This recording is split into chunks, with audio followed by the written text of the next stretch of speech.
Hello friends, welcome to teaching Kishan YouTube channel.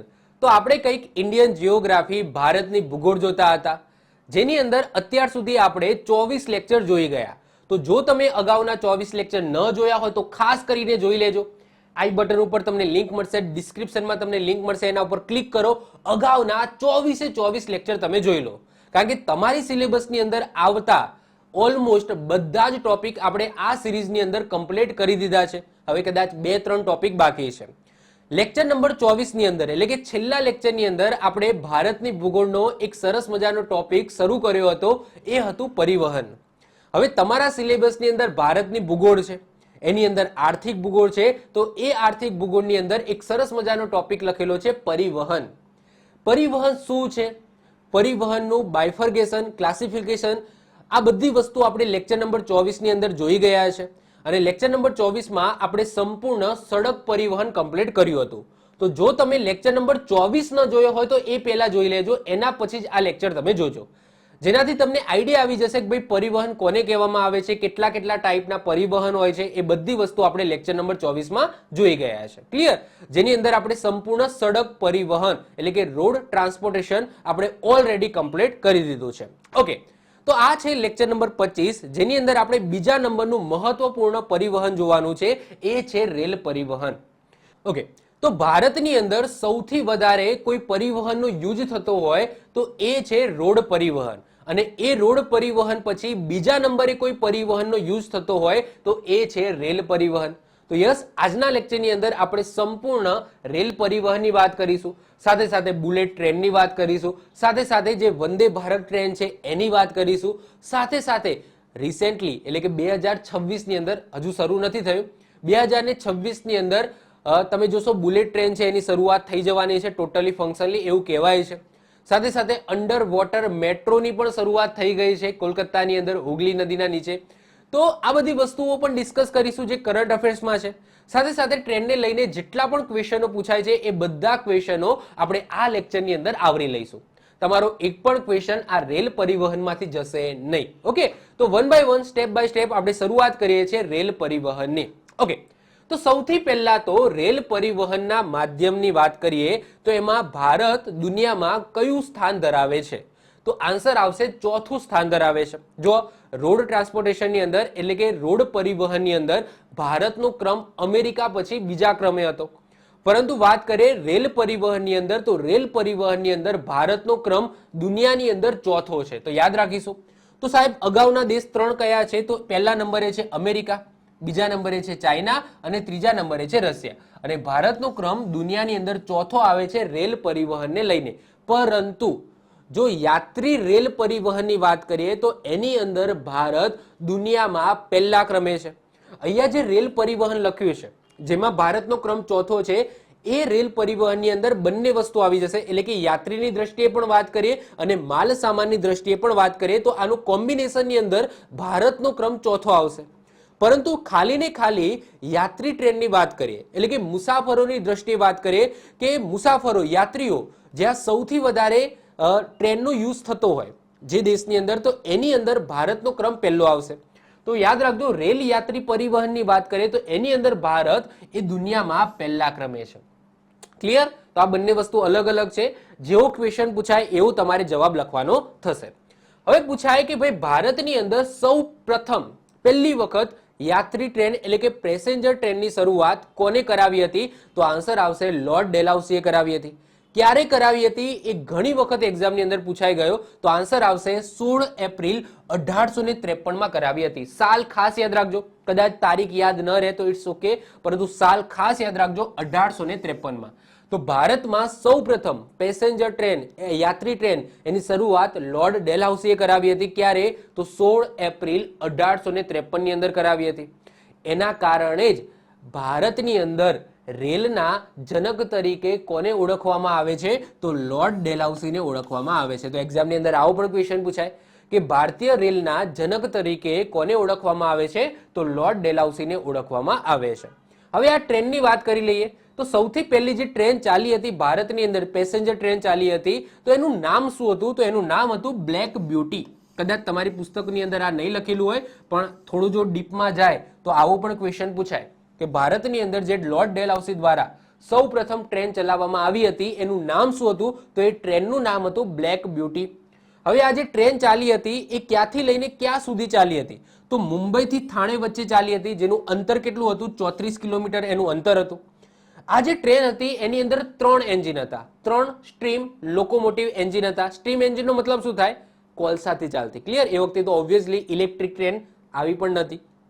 તો અહીંયા વાત થાય છે સ્ટ્રીમ લોકોમોટિવ 3 એન્જિન હતા અને એ 3 એન્જિનના નામ પણ આપવામાં આવ્યા હતા, જે તમારી એક્ઝામની અંદર પૂછાઈ શકે. તો એ એન્જિનના નામ હતા, એકનું નામ હતું સાહિબ, બીજાનું નામ હતું સિંઘ અને ત્રીજાનું નામ હતું સુલતાન. તો આ રીતના 3 એન્જિન હતા, 3 સ્ટ્રીમ લોકોમોટિવ એન્જિન હતા અને એ એન્જિનના નામ આ રીતના હતા, સાહિબ, સિંઘ અને સુલતાન, જે તમારે યાદ રાખવાનું છે. તો મોસ્ટ આઈએમપી આ ક્વેશ્ચન છે જે તમારે ખાસ યાદ રાખવાનો છે. આમાંથી અવારનવાર ક્વેશ્ચનો બને છે. ક્લિયર? ચલો, ઓકે. એના પછી નેક્સ્ટ વાત કરીએ કે ભારતમાં પહેલી ઇલેક્ટ્રિક ટ્રેન ક્યારે શરૂ થઈ હતી? તો આન્સર આવશે 1925માં શરૂ થઈ હતી. કઈ જગ્યાએથી લઈને કઈ જગ્યા વચ્ચે એ દોડી હતી? તો મુંબઈથી પુણેની વચ્ચે. પરંતુ જો હજુ ડીપમાં જવું હોય તો મુંબઈથી કુર્લા. એકચ્યુઅલી આ કુર્લા છે કે આવેલું છે? પુણેમાં જ આવેલું છે. તો કોઈ પુસ્તકમાં મુંબઈથી પુણે લખેલું હોય તો પણ સારું, કોઈ પુસ્તકની અંદર મુંબઈથી કુર્લા લખ્યું હોય તો પણ સાચું છે. ક્લિયર? તો મુંબઈથી કુર્લા, કુર્લા જે પુણેમાં જ આવેલું છે, એટલે કે મુંબઈથી પુણેની વચ્ચે ભારતની પ્રથમ ઇલેક્ટ્રિક ટ્રેન ચાલી હતી. ક્યારે? વર્ષ 1925ની અંદર. અને એ ટ્રેનનું નામ શું હતું? તો એ ટ્રેનનું નામ હતું ડેક્કન ક્વીન. શું હતું? ડેક્કન ક્વીન હતું. આ નામની ટ્રેન અત્યારે પણ ચાલે છે. તો ડેક્કન ક્વીન એ ટ્રેનનું નામ હતું, જે ભારતની પ્રથમ ઇલેક્ટ્રિક ટ્રેન હતી, જે 1925ની અંદર મુંબઈથી કુર્લા એટલે કે મુંબઈથી પુણે વચ્ચે ચાલી હતી. આ યાદ રાખીશું. એના પછી નેક્સ્ટ વાત કરીએ રેલવે બોર્ડ. રેલવે બોર્ડની સ્થાપના ક્યારે થઈ હતી? તો આઝાદી પહેલા થઈ હતી 1905માં. અને એ 1905માં કોણ હતું ગવર્નર જનરલ? તો લોર્ડ કર્ઝન હતા. કોણ હતા? લોર્ડ કર્ઝન હતા. તો લોર્ડ કર્ઝનના સમયમાં 1905માં રેલવે બોર્ડની સ્થાપના કરવામાં આવી હતી. એના પછી તમને ખબર હોય કે વર્ષ 1924માં રેલવે બજેટને, જે સામાન્ય બજેટ આવે છે, એના સાથેથી અલગ કરી દેવામાં આવ્યું હતું. ક્યારે? વર્ષ 1924ની અંદર. જે આગળ જતા 2016માં ફરીથી મર્જ કરવામાં આવ્યું. તો અત્યારે તમે જુઓ કે રિસેન્ટલી બજેટ આવ્યું છે, તો એની અંદર રેલવે બજેટ અને સામાન્ય બજેટ બંને મર્જ છે. બંને કોના દ્વારા? તો આપણા જે ફાઇનાન્સ મિનિસ્ટર છે એમના દ્વારા જ રજૂ કરવામાં આવે છે. પરંતુ વર્ષ 1924 થી 2016 વચ્ચે બંને બજેટ અલગ અલગ આવતા હતા. રેલવેનું બજેટ અલગ આવતું હતું અને સામાન્ય બજેટ અલગ આવતું હતું. રેલવેનું બજેટ છે એ રેલ મિનિસ્ટર છે એ પ્રસ્તુત કરતા હતા, જ્યારે સામાન્ય બજેટ છે એ ફાઇનાન્સ મિનિસ્ટર પ્રસ્તુત કરતા હતા. તો એવું પણ એક્ઝામની અંદર પૂછાય કે કયા વર્ષથી લઈને કયા વર્ષ સુધી રેલવે બજેટ અને સામાન્ય બજેટ અલગ આવતું હતું? તો વર્ષ 1924 થી લઈને 2016 સુધી. અને પછી 2016માં ફરીથી રેલ બજેટ અને સામાન્ય બજેટને મર્જ કરી દેવામાં આવ્યું. તો અત્યારે શું છે? તો અત્યારે બંને બજેટ ભેગા આવે છે. ક્લિયર? ચલો, એના પછી નેક્સ્ટ વાત કરીએ કે ભારતના પ્રથમ રેલ મંત્રી કોણ હતા? તો આ પણ ક્વેશ્ચન એક્ઝામની અંદર ઘણી વખત પૂછાઈ ગયો. તો આન્સર આવશે જોન મથાઈ. જોન મથાઈની ઇમેજ પણ તમે અહીંયા જોઈ શકો છો.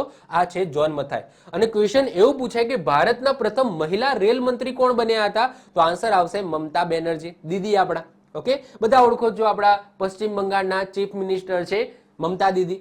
તો એ ભારતના પ્રથમ મહિલા રેલ મંત્રી બન્યા હતા. તો આ બંને ક્વેશ્ચનો તમારે યાદ રાખવાના છે. ક્લિયર? ચલો, હવે નેક્સ્ટ વાત કરીએ ભારતના રેલવેની અત્યારે હાલની પોઝિશનની વાત કરીએ, એટલે કે વર્ષ 2022માં જે છેલ્લા ડેટા આવ્યા હતા એ અનુસાર વાત કરીએ ભારતીય રેલવેની અગત્યની માહિતીની. તો રેલવે કુલ માર્ગની લંબાઈ કેટલી છે? એટલે કે રેલવે કુલ માર્ગની લંબાઈ ધેટ્સ મીન્સ કે શું? કે કોઈ જગ્યાએથી લઈને કોઈ જગ્યા સુધી આ રીતના રેલવે પાથરેલી છે. તો આ રીતના ટોટલ લંબાઈ કેટલી છે? તો આન્સર આવશે 68,907 કિલોમીટર. પરંતુ એમ પૂછાય કે રેલવે કુલ ટ્રેકની લંબાઈ કેટલી છે? તો આન્સર આવશે 1,29,000 કિલોમીટર. હવે આ બંનેમાં સાહેબ ફરક શું? તો જો રેલવે કુલ માર્ગમાં અહીંયા અંતર માપવાનું છે, પરંતુ રેલવે ટ્રેક હોય તો એમાં સમજી જાઓ કે કોઈ એવા પણ ટ્રેક હશે જેમાં પેરેલલ આ રીતના 2 ટ્રેક હશે, તો એમાં બંને ટ્રેકની લંબાઈ ગણવામાં આવશે. તો જગ્યા આટલી જ છે પણ એની અંદર 2 ટ્રેક છે, તો એમાં બંને ટ્રેક ગણવામાં આવે. તો આ રેલવેમાં કુલ ટ્રેક છે ને, એમાં એક જ અંતરની અંદર જો 2 ટ્રેક હશે તો બંનેની લંબાઈ ગણવામાં આવશે.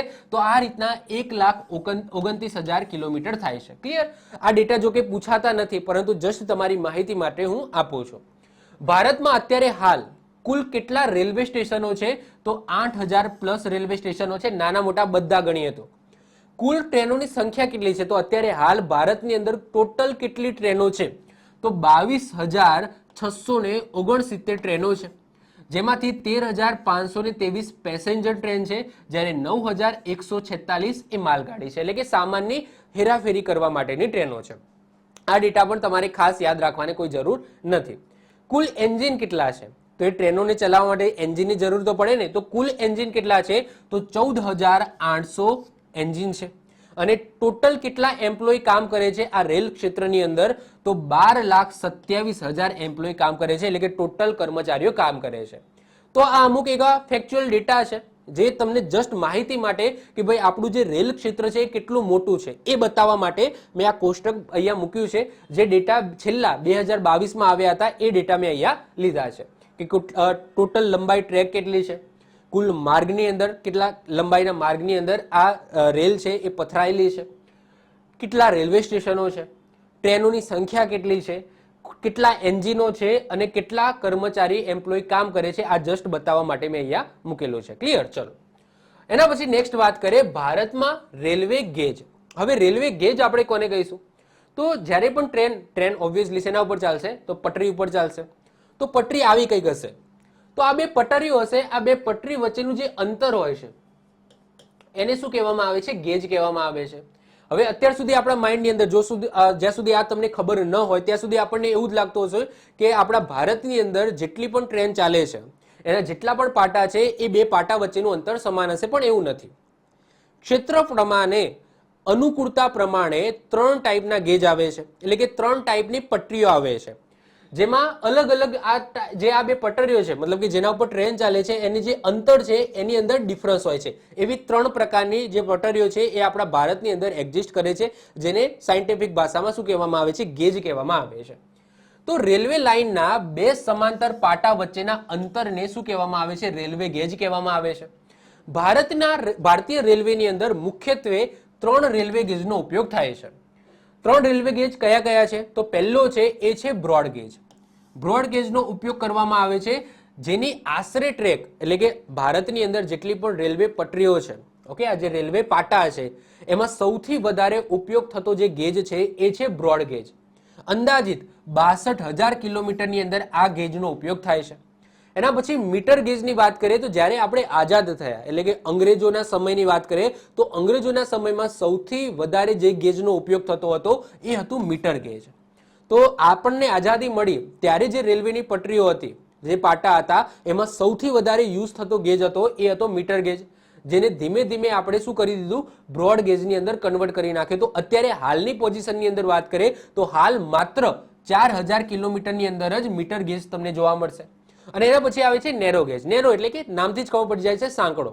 તો નેરો ગેજનો ઉપયોગ ક્યાં થશે? જે પહાડી વિસ્તાર હશે, જ્યાં જગ્યા ઓછી હશે, કોઈ બહુ ઓછી જગ્યામાંથી ટ્રેનને પસાર કરવી છે તો ઓબ્વિયસલી ત્યાં નેરો ગેજનો ઉપયોગ થશે. તો આ રીતના 3 ગેજનો ઉપયોગ આપણા ભારતની અંદર થાય છે.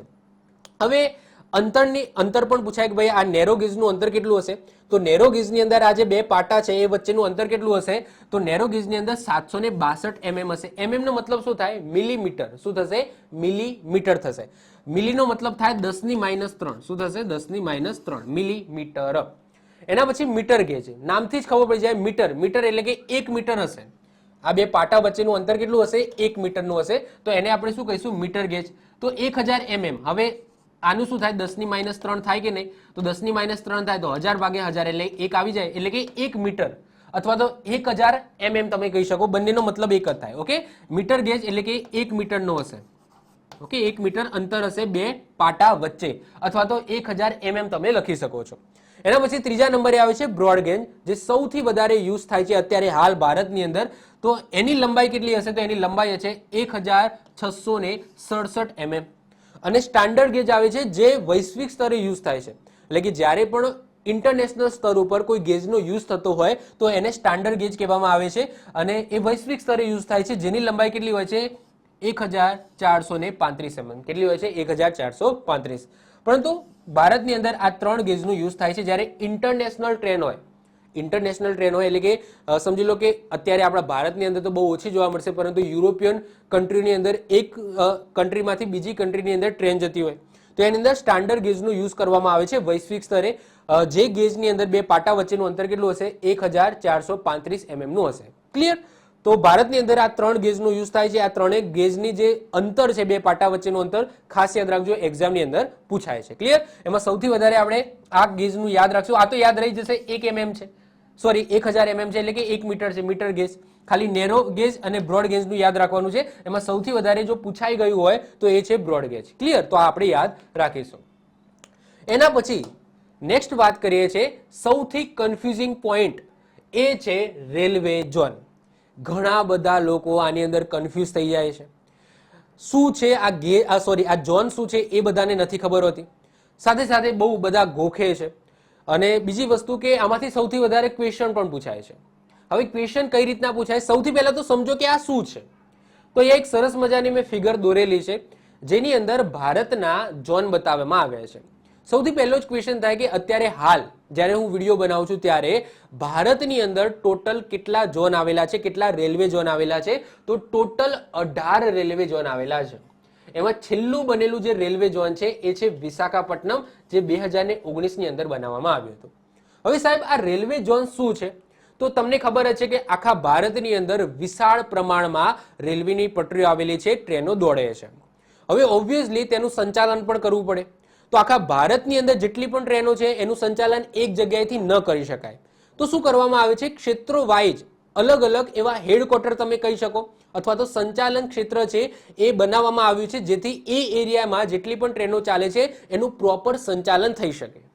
તો ભારતના વિશાળ રેલવે તંત્રના સંચાલન માટે આખા ભારતની અંદર 18 રેલવે ઝોનની અંદર વિભાજિત કરવામાં આવ્યું છે.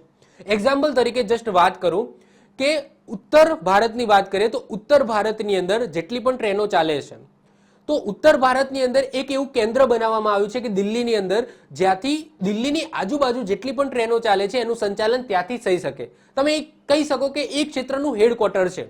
તો આ રીતના ભારતની અંદર ટોટલ 18 રેલવે ઝોન બનાવવામાં આવ્યા છે, જે અહીંયા તમે જોઈ શકો છો. ઓકે, હવે આપણે એને કઈ રીતના યાદ રાખીશું? કારણ કે એક્ઝામની અંદર પૂછાય છે કે ભાઈ પૂર્વ ભારતનું રેલવે ઝોન કયું છે, દક્ષિણ ભારતનું રેલવે ઝોન કયું છે, દક્ષિણ મધ્ય ભારતનું રેલવે ઝોન કયું છે, આવું પણ ક્વેશ્ચન પૂછાય છે. તો આને કઈ રીતના યાદ રાખીશું એ પણ હું તમને સમજાવું છું. સ્ટેપ બાય સ્ટેપ આપણે જોઈએ. તમારે થોડી મહેનત કરવી પડશે, પણ તમને આવડી જશે, તમને યાદ રહી જશે. ઓકે, સૌથી પહેલા તો દિશા બધાને ખબર હોવી જોઈએ. તો આ જે દિશા છે આને કહેવામાં આવે છે ઉત્તર દિશા. યસ કે નો? નીચેની દિશા છે આને કહેવામાં આવે છે દક્ષિણ દિશા. બધાને ખબર છે. આ બાજુની જે દિશા છે, જે આપણું ગુજરાત આવેલું છે, એ છે પશ્ચિમ દિશા. અને આ બાજુની જે દિશા છે આને કહેવામાં આવે છે પૂર્વ દિશા. ક્લિયર? આટલું બધાને ક્લિયર છે? ઓકે, સૌથી પહેલા આપણે શું કરીશું? સેન્ટરથી શરૂઆત કરીશું. હવે આપણા ભારતનો નકશો જુઓ તો આ ભારતના નકશાની અંદર સેન્ટરમાં કયું છે? તો બધાને એવું લાગશે મધ્યપ્રદેશ છે. યસ કે નો? દેખાય છે. પરંતુ જે સેન્ટરની અંદર જે રેલવે ઝોન છે એ કોને કઈ જગ્યાએ સ્થાપવામાં આવ્યું છે? તો એ મહારાષ્ટ્રની અંદર સ્થાપવામાં આવ્યું છે, એટલે કે આ જગ્યાએ સ્થાપવામાં આવ્યું છે. તો અહીંયાથી આપણે એને સેન્ટર લઈ લીધું, તો મુંબઈની અંદર છે, આપણે યાદ રાખીશું. ઓકે, મુંબઈની અંદર છે. ક્લિયર? ચલો, એના પછી ઉત્તરની અંદર તમને કયું સ્ટેટ દેખાય છે સેન્ટરની અંદર? તો આ ઉત્તર વિભાગમાં તમને સેન્ટરમાં આપણું દિલ્હી દેખાય છે.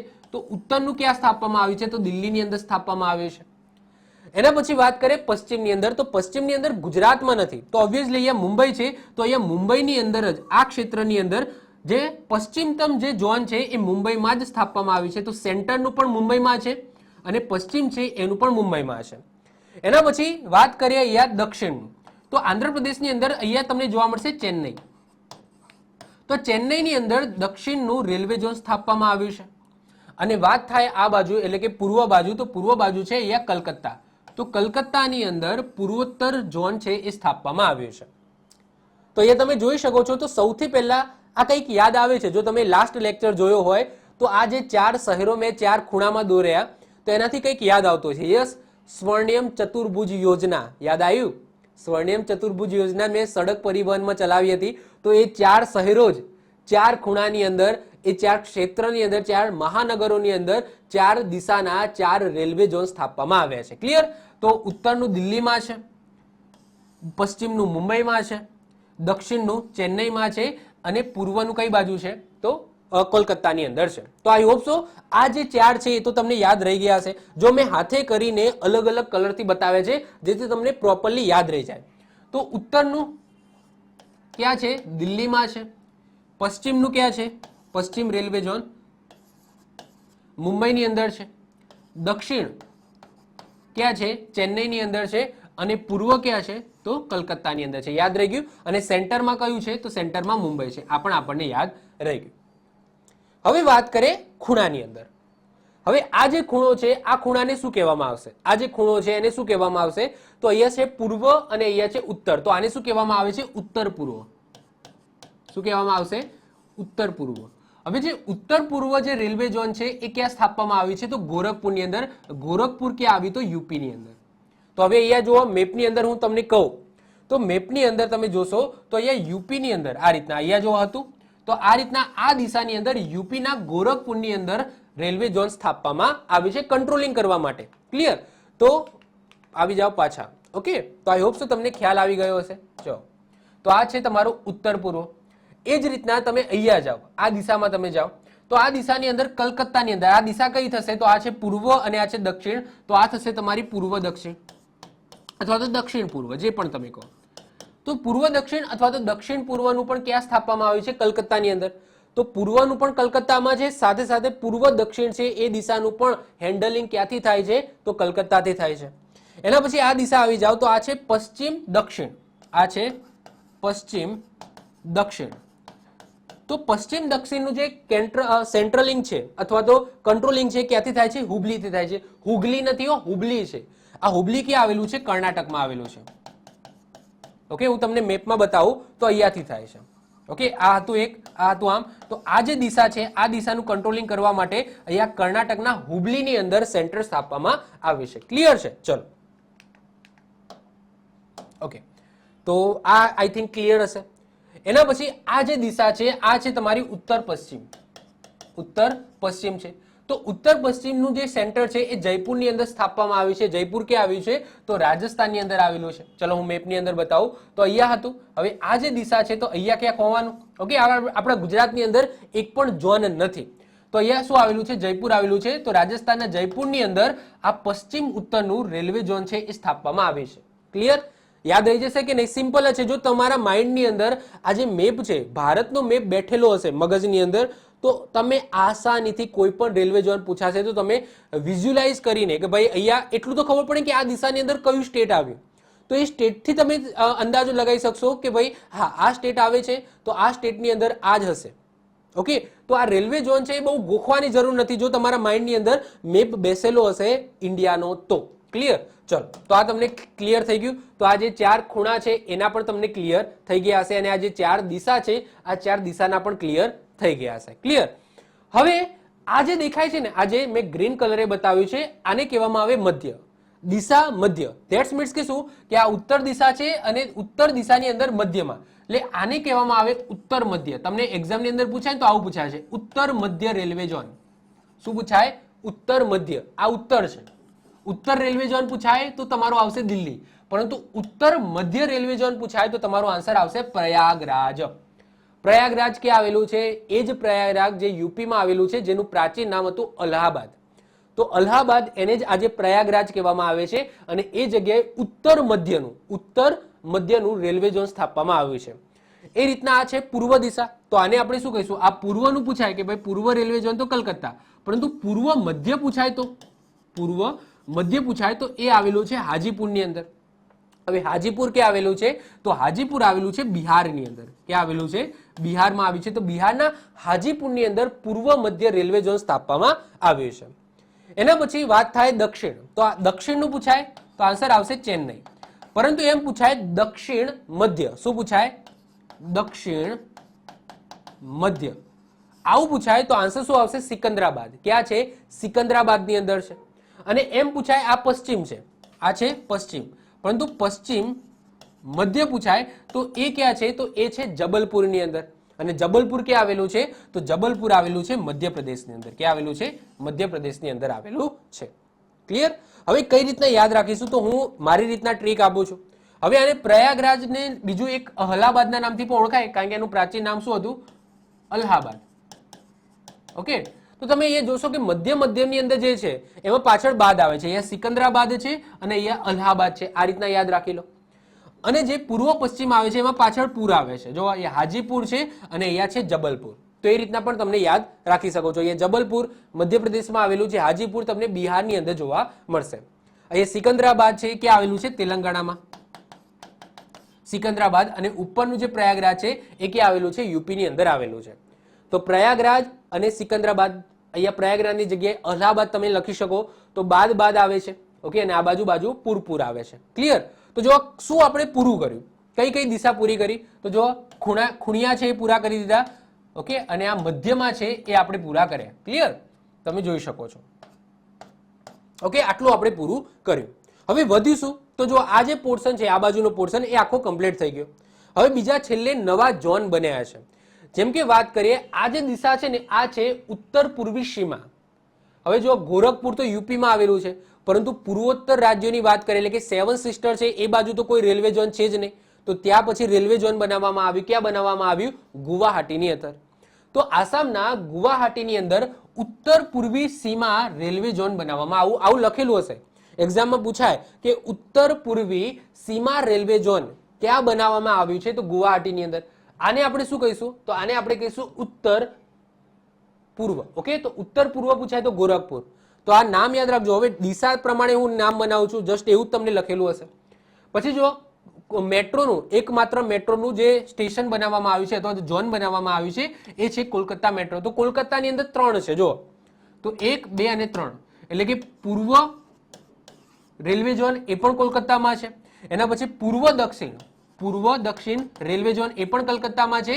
અને મેટ્રોનું કલકત્તા મેટ્રો જે છે રેલવે ઝોન એ પણ તમને કલકત્તાની અંદર જોવા મળશે. મુંબઈની અંદર 2 છે. એક તો મુંબઈ એટલે કે પશ્ચિમતમ છે એ પણ મુંબઈમાં છે, અને મધ્ય છે સેન્ટર છે એ પણ મુંબઈમાં છે. ક્લિયર? તો મુંબઈની અંદર 2 છે, કલકત્તાની અંદર તમને 3 જોવા મળશે. એના પછી આવશે પૂર્વ તટીય. હવે તટીય રેલવે ઝોન બને છે, હવે ભવિષ્યમાં આ બાજુ પણ બનશે. તો પૂર્વ તટીય રેલવે ઝોન છે એ ઓડિશાના ભુવનેશ્વરની અંદર બનાવવામાં આવ્યું છે, પૂર્વ તટીય. જ્યારે દક્ષિણ તટીય જે રેલવે ઝોન છે એ વિશાખાપટ્ટનમની અંદર છેલ્લે 2019ની અંદર બનાવવામાં આવ્યું હતું. થઈ ગયા તમારા 18 રેલવે ઝોન. હવે થોડું હાર્ડ પડશે તમને, જો આમાંથી ક્વેશ્ચનો બનતા હોય છે, પૂછાતા હોય છે, થોડું હાર્ડ પડશે,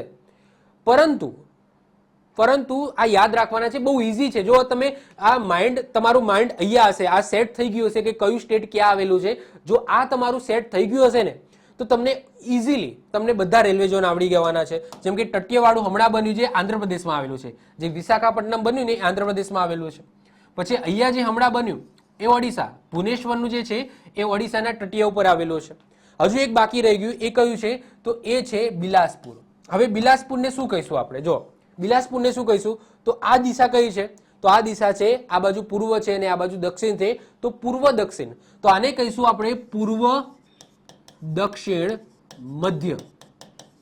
શું કહેવાય આને? આ દિશા કઈ કહીશું? પૂર્વ દક્ષિણ મધ્ય.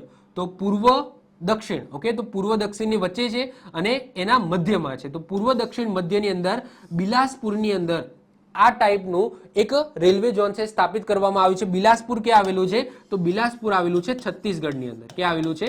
છત્તીસગઢની અંદર આવેલું છે. તો આ રીતના ભારતની અંદર ટોટલ 18 રેલવે ઝોન આવેલા છે, જેને તમારે યાદ રાખવાના છે. અવારનવાર આમાંથી ક્વેશ્ચન પૂછાય છે. જો આની પ્રેક્ટિસ કરશો તો ઇઝીલી યાદ રહી જશે, કંઈ હાર્ડ નથી. જો તમારા માઇન્ડની અંદર, મેં ફરીથી કહું છું, જો તમારા માઇન્ડની અંદર ભારતનો નકશો બેઠેલો હશે, કયું સ્ટેટ ક્યાં આવેલું છે એ જો તમને ખબર હશે તો ઇઝીલી આ રેલવે ઝોન છે એને યાદ રાખી શકશો તમે. ક્લિયર? તો થોડી પ્રેક્ટિસની જરૂર છે, ઇઝીલી આ રેલવે ઝોન યાદ રહી જશે. ક્લિયર છે? તો રેલવે ઝોનમાંથી અવારનવાર ક્વેશ્ચન બનતા હોય છે, મેં તમને કરાવી દીધો. ઓકે, હવે વધીએ આગળ. ચલો, હવે નેક્સ્ટ વાત કરીએ વંદે ભારત એક્સપ્રેસની.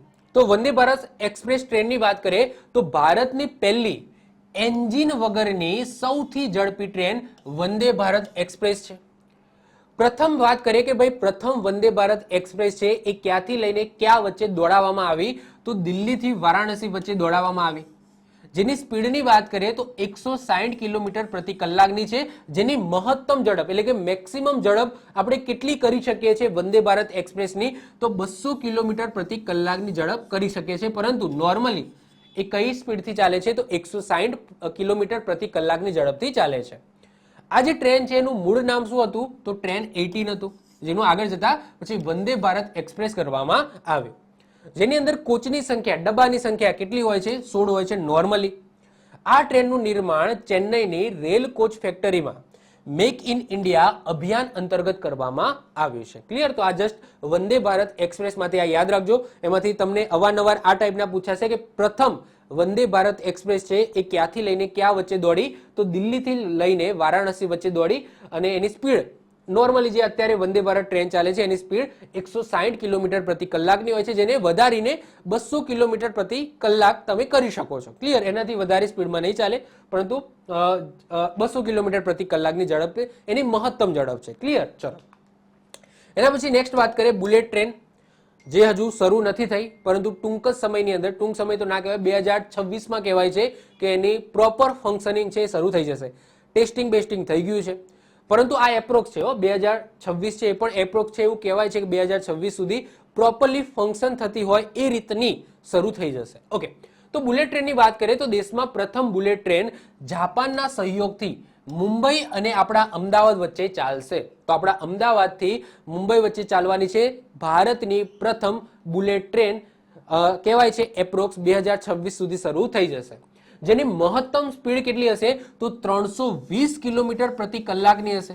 હવે અમદાવાદથી મુંબઈ વચ્ચેનું અંતર કેટલું છે 508 કિલોમીટરનું છે. તો આ સ્પીડથી ચાલે તો અંદાજિત ઓકે વચ્ચે સ્ટેશન છે ત્યાં ઊભી રહેશે, તો 2 કલાકની અંદર આપણને અમદાવાદથી મુંબઈ લઈ જશે. 2 જ કલાકની અંદર. આની અંદર 12 સ્ટેશનો છે તો 12 સ્ટેશનો ઊભી રહેશે.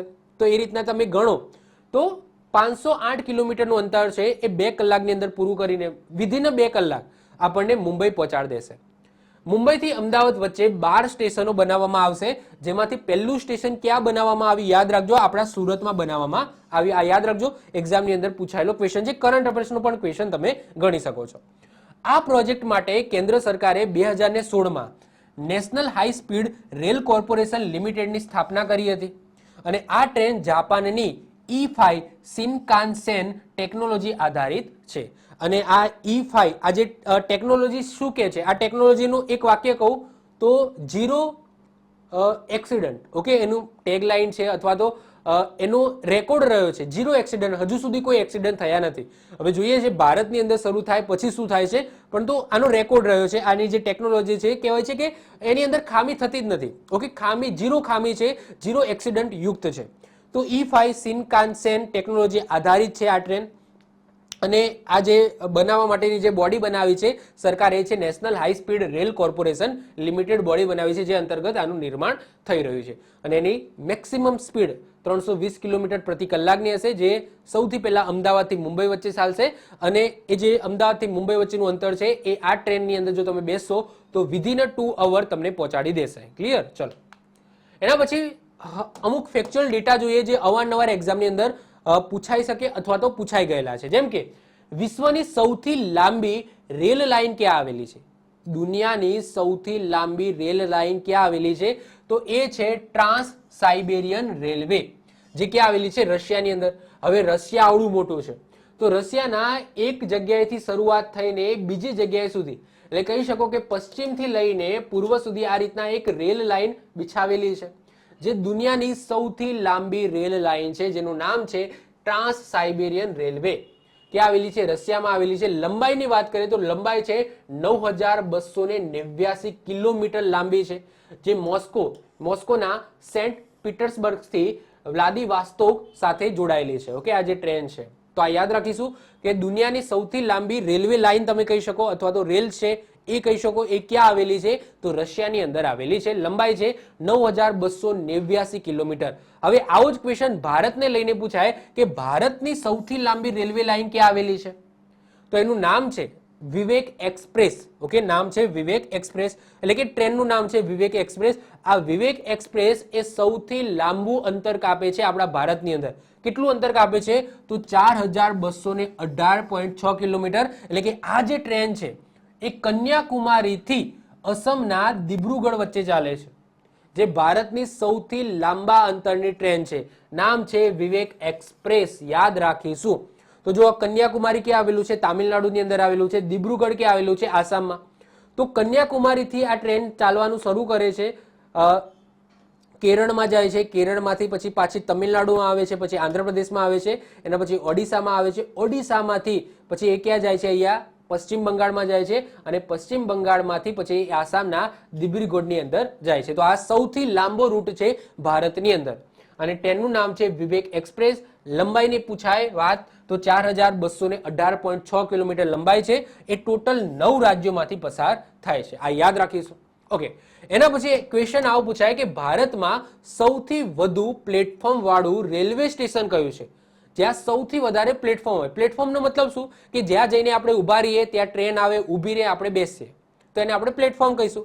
તો સૌથી વધારે પ્લેટફોર્મ હોય એવું રેલવે સ્ટેશન ક્યાં આવેલું છે ભારતની અંદર? તો એ છે હાવડા. આ હાવડા રેલવે સ્ટેશન, જ્યાં 23 પ્લેટફોર્મ આવેલા છે. કેટલા? મેક્સિમમ 23 પ્લેટફોર્મ આવેલા છે. પછી ક્વેશ્ચન એવું પૂછાય કે ભારતનું સૌથી લાંબુ પ્લેટફોર્મ ધરાવતું હોય એવું રેલવે સ્ટેશન કયું છે? તો એ છે હુબલી. આ હુગલી નથી, હુબલી છે.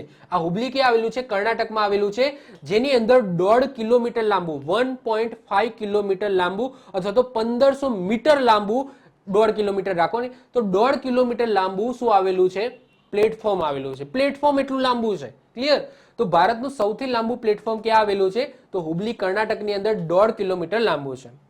એના પછી ભારતનું સૌથી મોટું જંકશન, જ્યાં ટ્રેન એકબીજાને કટ થતી હોય, અથવા તો એક જંકશન તમે કહી શકો છો, જ્યાં ત્રિરસ્તા તમે કહી શકો છો, કે જ્યાં રેલવે એકથી બીજી જગ્યાએ પસાર થતી હોય. તો ભારતનું સૌથી મોટું જંકશન ક્યાં આવેલું છે? તો એ આવેલું છે મથુરાની અંદર. ક્યાં આવેલું છે? મથુરાની અંદર આવેલું છે. આ યાદ રાખીશું. આ બધા ફેક્ચ્યુઅલ ડેટા છે.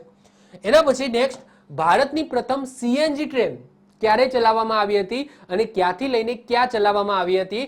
તો રોહતકથી લઈને રેવડી. આ ક્યાં આવેલું છે? હરિયાણામાં આવેલું છે. 2015 ની અંદર ચલાવવામાં આવી હતી. ફરીથી રિપીટ કરું છું, ભારતની પ્રથમ સીએનજી ટ્રેન ક્યાંથી ક્યાં ચલાવવામાં આવી હતી?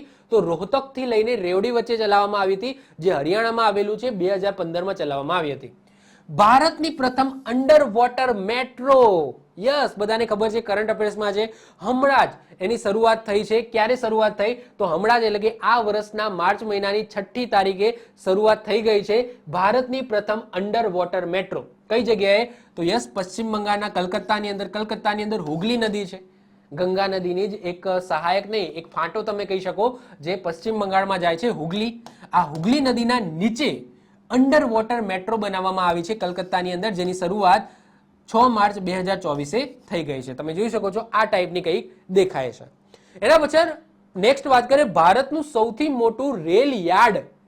રેલ યાર્ડનો મતલબ શું થાય? કે જે રીતના આપણે વ્હીકલ્સ છે, 2 વ્હીલર 4 વ્હીલર કોઈ જગ્યાએ પાર્ક કરીએ છીએ, એ રીતના ટ્રેનને પાર્ક કરવાની જગ્યાએ એને આપણે કહીએ છીએ રેલ યાર્ડ. તો ભારતનું સૌથી મોટું રેલ યાર્ડ, જ્યાં સમજી લો કે જ્યારે ટ્રેન કામ ન કરતી હોય ત્યારે ત્યાં જઈને ઊભી રહી શકે છે, એટલે કે પાર્ક થઈ શકે છે. તો એવું રેલ યાર્ડ ક્યાં આવેલું છે? તો એ આવેલું છે મુગલ સરાય જંકશન, જેનું બીજું નામ છે પંડિત દીનદયાલ ઉપાધ્યાય જંકશન. એનું નામ ચેન્જ થઈ ગયું છે. તમે જોઈ શકો છો કેટલી ટ્રેન છે, કેટલી પટરીઓ છે, જે આવીને ટ્રેન આ રીતના રેસ્ટ કરી શકે છે જ્યારે ફંક્શન ન કરતી હોય ત્યારે. તમે જોઈ શકો છો. તો આવું મોટું, ભારતનું સૌથી મોટું રેલ યાર્ડ છે, એનું નામ છે મુગલ સરાય જંકશન, જેનું અત્યારનું લેટેસ્ટ નામ છે Pandit Deendayal Upadhyay junction. Just most IMP છે, યાદ રાખીશું. એના પછી નેક્સ્ટ વાત કરીએ, દેશનું પ્રથમ મહિલા, સંપૂર્ણપણે મહિલા સંચાલિત રેલવે સ્ટેશન કયું છે? તો એ છે ગાંધીનગરનું. પરંતુ ગાંધીનગર ગુજરાતનું નહીં, ગાંધીનગર જયપુરનું. તો જયપુરની અંદર પણ ગાંધીનગર આવેલું છે, અને એ ગાંધીનગરનું જે રેલવે સ્ટેશન છે ત્યાં ફક્ત ને ફક્ત મહિલાઓ કામ કરે છે. ટોટલી એ આખું રેલવે સ્ટેશન મહિલાઓ દ્વારા સંચાલિત થાય છે. તો ગાંધીનગર ખરું, પરંતુ ગુજરાતનું પાટનગર ગાંધીનગરની વાત નથી થતી. અહીંયા જયપુરના ગાંધીનગરની વાત થાય છે. ક્લિયર? તો દેશનું પ્રથમ મહિલા સંચાલિત રેલવે સ્ટેશન, જે નેશનલ લેવલનું હોય. કેવું? નેશનલ લેવલનું હોય. તો એવું રેલવે સ્ટેશન, ભારતનું પહેલું જે મહિલા સંચાલિત હોય એ છે ગાંધીનગર રેલવે સ્ટેશન, જે જયપુરની અંદર આવેલું છે. પરંતુ લોકલ રેલવે સ્ટેશનની વાત કરીએ તો જો લોકલ રેલવે સ્ટેશન, એવું કોઈ લોકલ રેલવે સ્ટેશન, નાનું રેલવે સ્ટેશન જે મહિલાઓ દ્વારા સંચાલિત થતું હોય તો એની અંદર આ પણ આવશે મટુંગા રેલવે સ્ટેશન, જે મહારાષ્ટ્રની અંદર આવેલું છે. ઓકે, પરંતુ જસ્ટ આ નહીં યાદ રાખો ચાલશે. પહેલું પૂછાય તો પણ આન્સર શું આવશે? ગાંધીનગર જયપુર.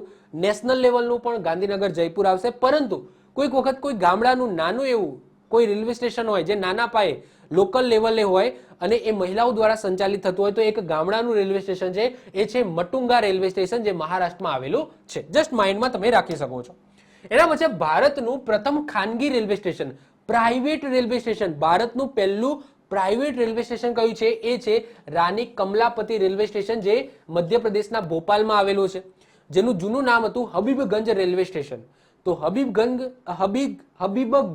ઓકે, તો હબીબગંજ રેલવે સ્ટેશન જેનું અત્યારે નામ છે રાની કમલાપતિ રેલવે સ્ટેશન.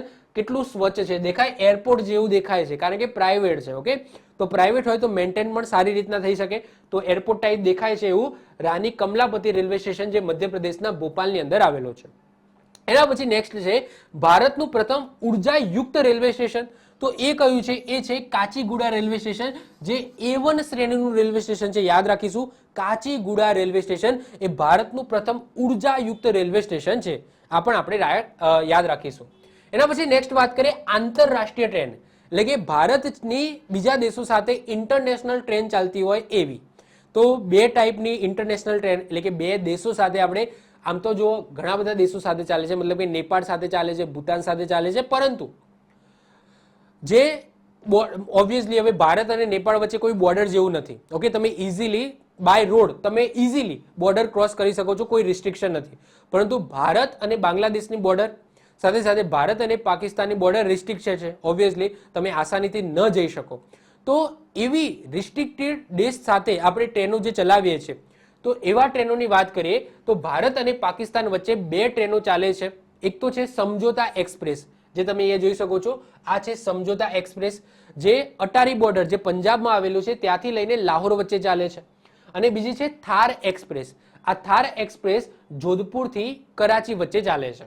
તો આ બે યાદ રાખીશું ટ્રેનોના નામ છે સમજોતા એક્સપ્રેસ અને થાર એક્સપ્રેસ. આ બંને ટ્રેનો ભારત અને પાકિસ્તાન વચ્ચે ચાલે છે. એવું ને એવું ભારત અને બાંગ્લાદેશ વચ્ચે પણ બે ટ્રેનો ચાલે છે. એક છે મૈત્રી એક્સપ્રેસ, જે કલકત્તાથી ઢાકા, ઢાકા એ બાંગ્લાદેશની રાજધાની છે, અને બંધન એક્સપ્રેસ એ કલકત્તાથી લુખના, લુખના પણ ક્યાં આવેલું છે? બાંગ્લાદેશમાં આવેલું છે. તો મૈત્રી એક્સપ્રેસ અને બંધન એક્સપ્રેસ, આ બે ટ્રેનો છે એ ભારત અને બાંગ્લાદેશની વચ્ચે ચાલે છે. જો એ બે ટ્રેનો પણ અહીંયા મેં બતાવી છે. આ છે મૈત્રી એક્સપ્રેસ, આ છે બંધન એક્સપ્રેસ, આ છે તમારી સમજોતા એક્સપ્રેસ અને આ છે તમારી થાર એક્સપ્રેસ. ક્લિયર? ચલો, એના પછી છેલ્લે વાત કરીએ કે ભારતની અંદર પહાડી ક્ષેત્રોની અંદર નાના ગેજની અંદર જે રેલવે લાઇનોનું નિર્માણ કરવામાં આવ્યું છે, તો એમને એક અલગ નામથી બોલાવવામાં આવે છે. એમને કહેવામાં આવે છે માઉન્ટેન રેલવે ઓફ ઇન્ડિયા. શું કહેવામાં આવે છે? Mountain railway of India. જેમાં ઘણી બધી ચુનૌતીઓ હોય છે અને એ ચુનૌતીઓ પાર કરીને એ રેલવે લાઇન બિછાવવામાં આવી છે અને ટ્રેનો ચાલતી હોય છે. તો એવી ચાર મહત્વપૂર્ણ માઉન્ટેન રેલવે ઓફ ઇન્ડિયા છે. એ કઈ છે ચાર? તો એક છે દાર્જિલિંગ હિમાલયન રેલવે, બીજી છે નીલગિરી માઉન્ટેન રેલવે, ત્રીજી છે કાલકા સિમલા રેલવે અને ચોથી છે માથેરન હિલ રેલવે. તો આ ચાર જે રેલવે છે, જે ચુનૌતીભર્યા ક્ષેત્રની અંદર બનાવવામાં આવી છે આવી રેલવે લાઈનો, ત્યાં ટ્રેનો ચાલે છે. અને આમાંથી આજે પહેલી ત્રણ રેલવે છે, દાર્જિલિંગ હિમાલયન રેલવે, નીલગિરી માઉન્ટેન રેલવે અને કાલકા સિમલા રેલવે, આ ત્રણ રેલવેને યુનેસ્કોની અંદર સ્થાન મળ્યું છે. ઓકે, તો આ જસ્ટ આપણે યાદ રાખીશું. તો આ સાથે આપણું રેલ પરિવહન અહીંયા પૂર્ણ થાય છે. તો રેલ પરિવહનમાંથી જેટલા પણ મહત્વપૂર્ણ ક્વેશ્ચનો બનતા હોય એ બધા આપણે આ લેક્ચરની અંદર કવર કરી લીધા. આઈ હોપ સો તમને લેક્ચર ગમ્યો હશે. લેક્ચર ગમ્યો હોય તો લેક્ચરને લાઈક કરી દો, મિત્રો સાથે શેર કરી દો. જો તમે આ ચેનલ ઉપર પહેલી વખત આવી ગયા હોય તો આવા જ વિડીયો જોવા માટે ચેનલને સબસ્ક્રાઇબ કરીને બાજુમાં બેલ આઇકન હશે એ દબાવી દો, જેથી કોઈ નવો વિડીયો અપલોડ કરું તેની નોટિફિકેશન તમને મળતી રહે અને તમારો કોઈ પણ વિડીયો મિસ ના થાય. તો મળીશું નેક્સ્ટ લેક્ચરમાં. બાય, ઓલ ધ બેસ્ટ, જય હિન્દ, જય ભારત.